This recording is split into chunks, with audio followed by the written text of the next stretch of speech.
Hello, kamusta na? Okay ka lang ba dyan? Ako ito, okay lang. Sa mga may baby dyan, yung nagkakatampuan sila dyan, suyuin na, lalo na tayong mga lalaki. Tandaan na, dapat tayong sumusuyo sa mga babae. Kasi yung babae, minamahal palagi yan. At siyempre, hindi natin basta-basta sasaktan. Baby ko, kumusta ka na? Ako ba'y iniisip mo pa? Baby ko, hanggang saan ang tamis ng iyong pagmamahal? Ako ba'y iyong mahihintay sa kabila ng ating mga away? Kung sakaling ayaw mo na sa'kin, baby ko, patuloy kang mamahalin.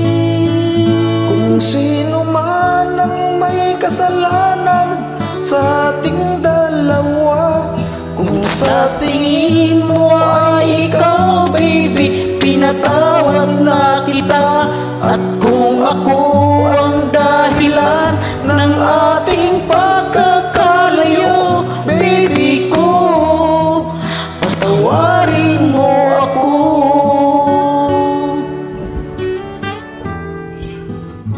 Baby ko,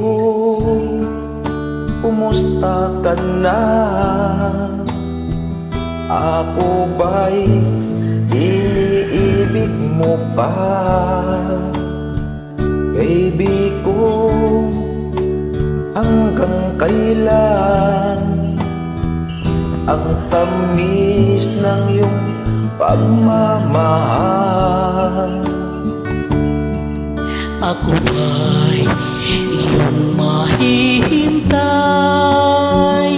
sa kabila ng ating mga away?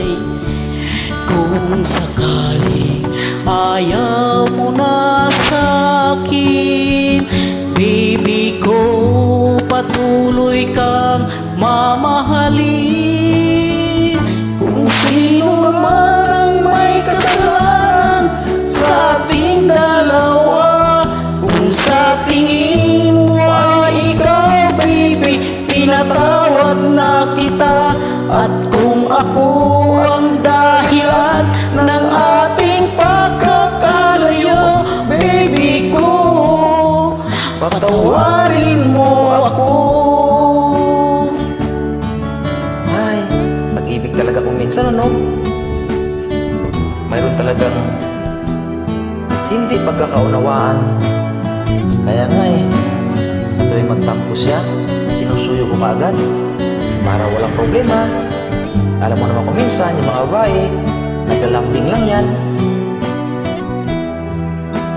Kaya lambingin natin palagi yan.